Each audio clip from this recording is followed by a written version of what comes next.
Selamat malam para pendengar cerita.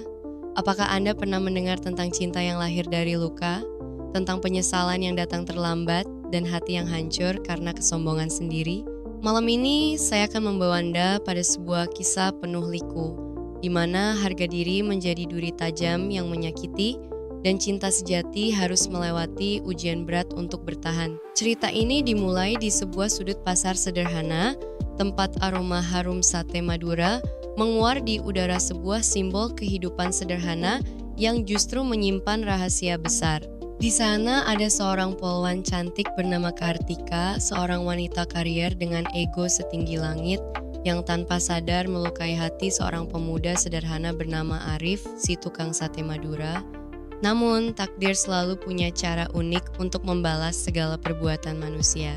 5 tahun kemudian, ketika Kartika terpuruk dan Arif mencapai puncak kesuksesannya, mereka dipertemukan kembali dalam situasi yang tidak pernah mereka bayangkan. Apa yang terjadi ketika kesombongan Kartika berubah menjadi penyesalan mendalam? Bagaimana mungkin seorang polwan yang dulu begitu angkuh rela mengejar cinta tukang sate yang pernah ia hina?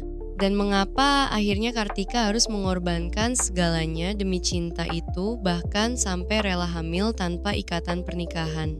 Dengarkanlah baik-baik, karena di balik cerita ini ada pelajaran hidup yang mungkin akan membuat Anda merenung. Siapkah Anda menyelami dunia Kartika dan Arif?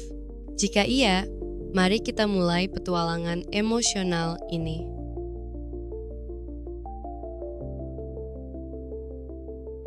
Di sebuah sudut kota yang ramai, ada sebuah gerobak sate Madura milik seorang pemuda bernama Arif. Arif tampan dengan kulit sawo matang yang eksotis, postur tubuh tegap dari kebiasaan mengayun tusuk sate di atas bara api.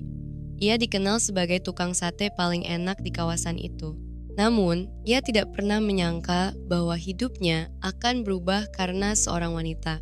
Wanita itu adalah polwan cantik bernama Kartika. Dia baru saja dipindahkan ke kantor polisi dekat pasar tempat Arif berjualan. Kartika memiliki paras ayu, rambut hitam panjang tergerai, serta sikap percaya diri yang membuat banyak orang takjub. Namun di balik senyumannya yang manis, dia menyimpan kesombongan yang sering kali membuat orang lain merasa rendah diri. Suatu sore, Kartika lewat dekat gerobak Arif. Bau harum sate memenuhi udara, namun bukan aroma. Itulah yang memikat hatinya, melainkan tatapan mata Arif yang teduh saat melayani pembeli. Namun alih-alih tersanjung oleh perhatian Arif, Kartika malah merasa dilecehkan. Baginya, seorang polwan seperti dirinya tidak pantas dilirik oleh tukang sate biasa. "Hai mas," panggil Kartika dengan nada tinggi ketika mendekati gerobak. "Saat temu ini berapa harganya?" Arif yang sedang sibuk membakar sate menjawab dengan sopan, 40.000 seporsi bu. "Cuma segitu berarti pendapatanmu sehari-hari gak lebih dari 200.000 dong," Kartika tertawa sinis. "Aku jadi polwan aja gajiku lebih besar daripada kamu." Kartika melanjutkan ejekannya tanpa ampun. Dia mempermalukan Arif di depan pembelinya, menyebut pekerjaannya sebagai tukang sate kurang bergengsi.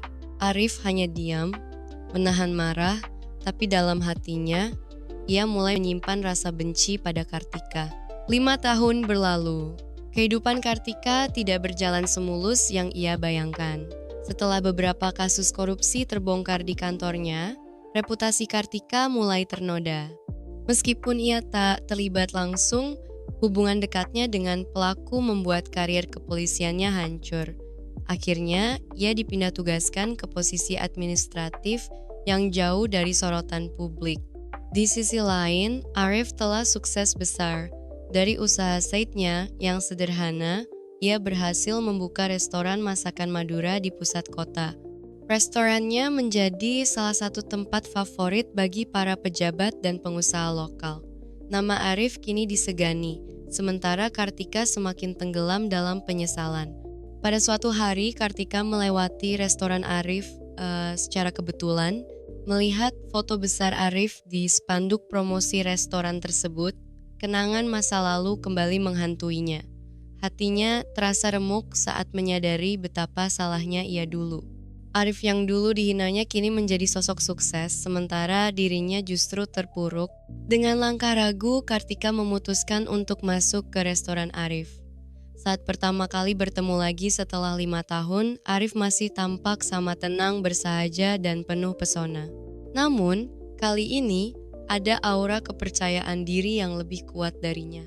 "Bu Kartika," ucap Arif dingin saat melihatnya. "Apa kabar?" Kartika tersentak mendengar nada bicaranya yang datar.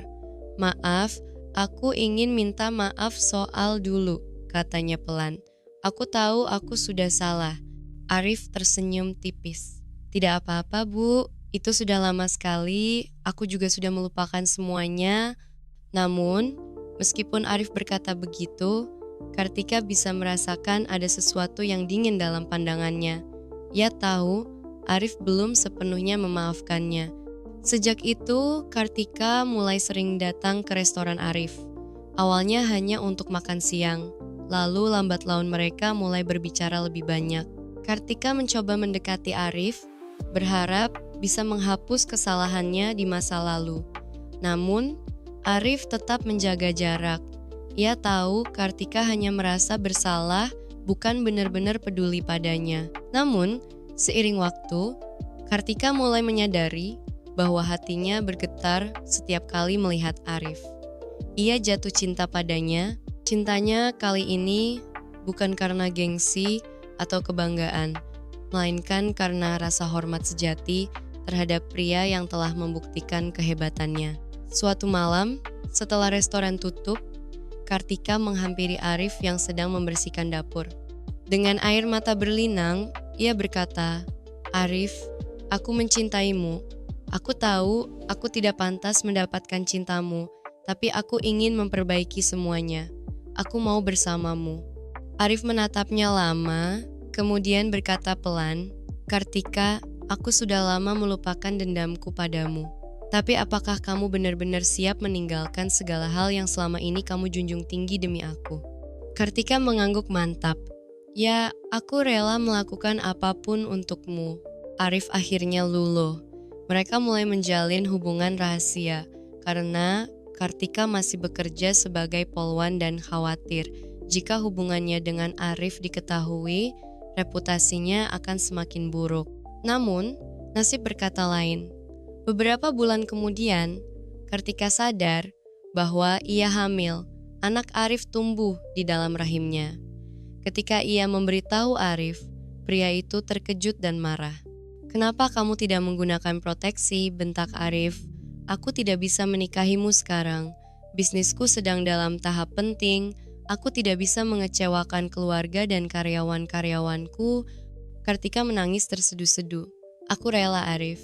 Aku bahkan rela anak ini lahir tanpa status pernikahan asalkan kita tetap bersama." Arif terdiam. Perlahan-lahan ia mulai menyadari bahwa Kartika sungguh-sungguh mencintainya. Ia akhirnya memutuskan untuk mendampingi Kartika meski tanpa ikatan pernikahan. Beberapa bulan kemudian, Kartika melahirkan seorang bayi laki-laki yang tampan. Namun, kebahagiaan mereka tidak berlangsung lama.